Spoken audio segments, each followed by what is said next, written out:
Unit 1. Counselling Skills. This unit is designed to introduce counselling skills and techniques. It will familiarize you with the basic features of the advisor's profession. After acquiring knowledge from this unit, you will be able to understand the profession and role of the advisor, identify the difference between advising and counseling, apply basic counseling skills and techniques.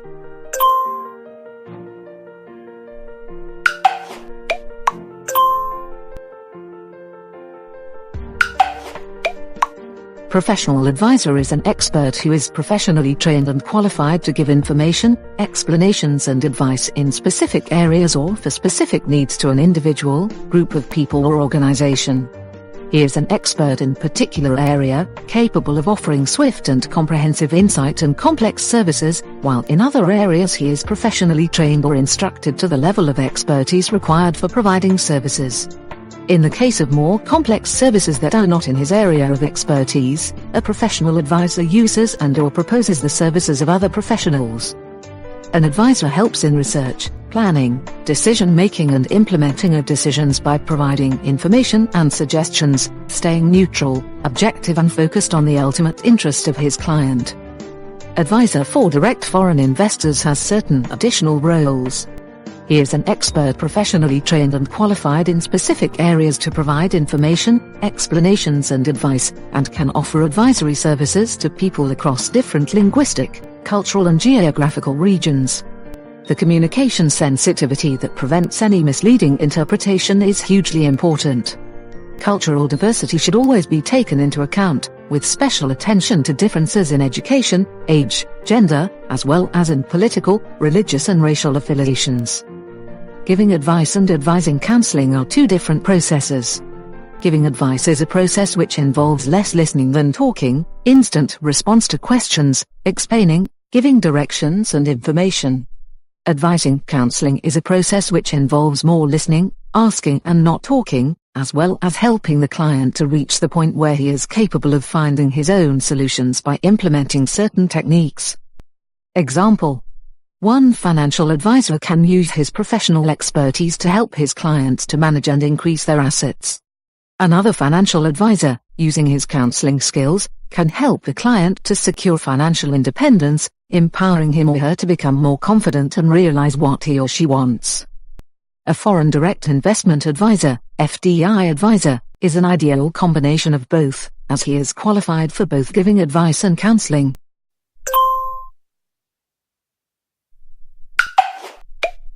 The counseling skills are not only acquired through knowledge but through experience as well. Skills on their own are not sufficient to allow the advisor to successfully complete the counseling process to the client's satisfaction. The advisor should also possess certain traits that, in addition to the acquired skills, make him an accomplished expert. Important advisor's skills and traits are being communicative, calm, neutral, sensitive to ethical values, considerate, friendly, tactful, curious, objective, polite, witty, relaxed, resourceful, adaptable, with positive attitude, influential, pleasant-looking.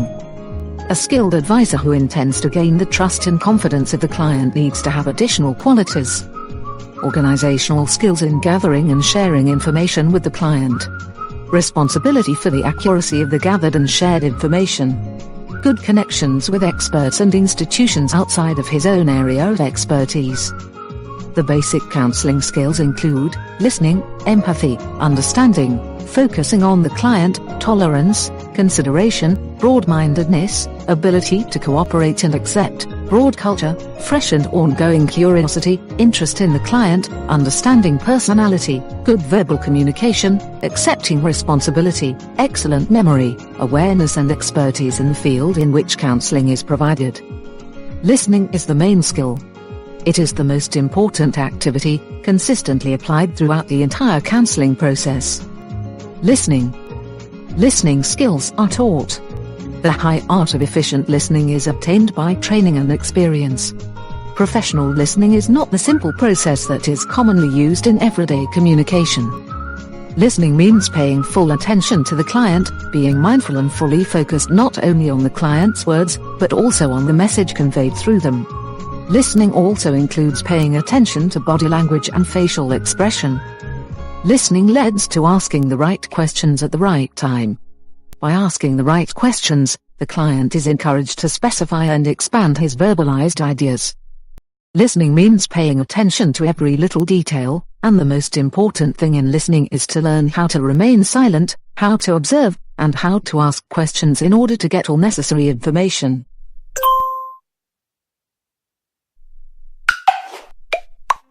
Questions should not be asked in advance. They should be related exclusively to what the client just said. The advisor has to wait patiently for the client to move on to another topic. If the client does not go to a new topic, the advisor should write down any questions related to that topic and pose them at the end of the client's presentation. The advisor should also not suggest to the client to move on to a different subject prematurely.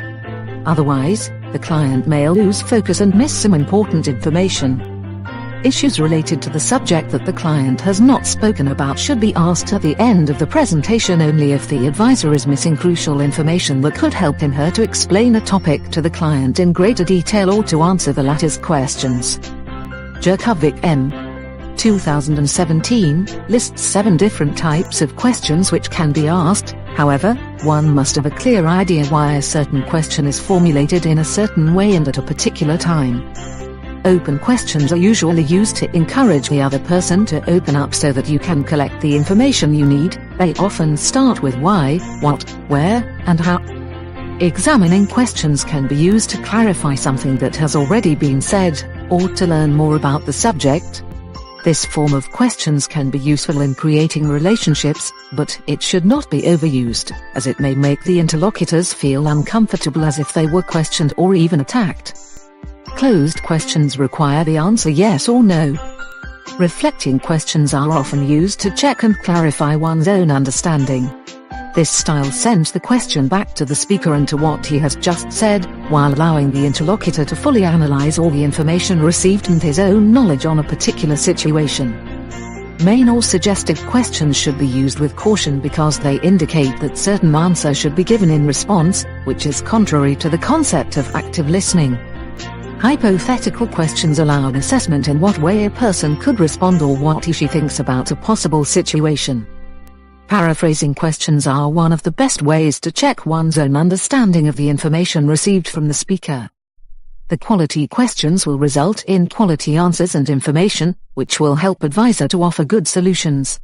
When asking questions, the advisor should use vocabulary understandable to the client in order to make sure that the client understood the questions.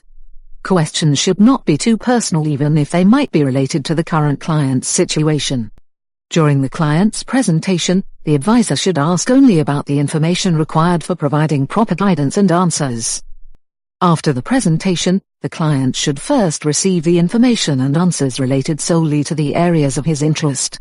Later, the advisor can ask additional questions in order to redirect the client to additional areas and possibly offer some other options, ideas and solutions. Premature answers.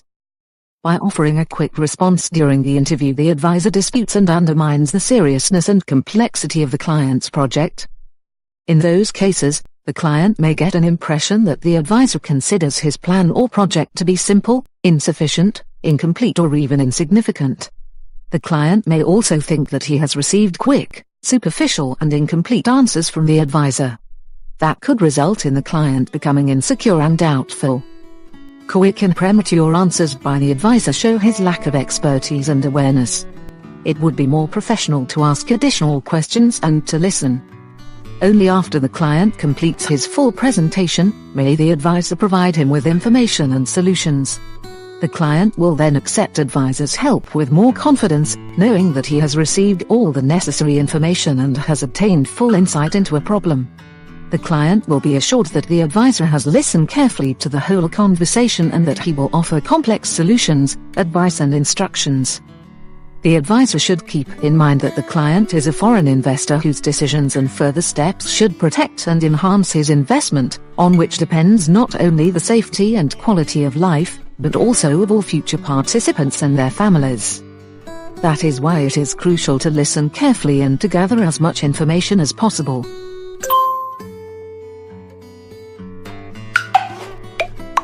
Empathy is the ability to understand and share the feelings of another. Empathy is learned over time. It is neither sympathy nor highlighting one's own emotional state. With empathy we show our concern and understanding for the client's situation.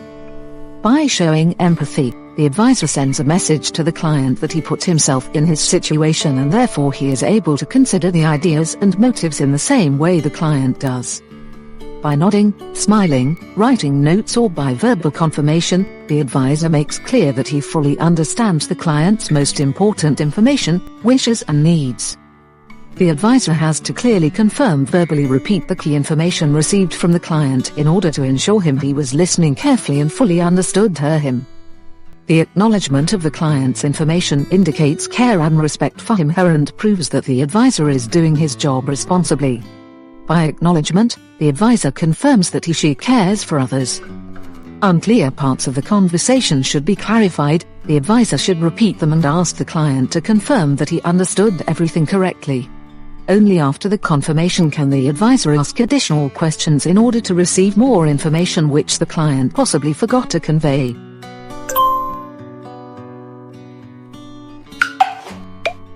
The advisor is personally responsible for his own emotions. He cannot allow emotions to control his counseling at any moment. Mutual reactions are of crucial importance.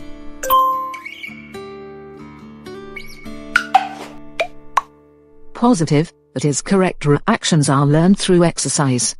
The advisor should always be in charge of the situation regardless of anything unexpected or unpleasant happening during the counseling session. The advisor should always have the freedom to lead a conversation in an appropriate direction.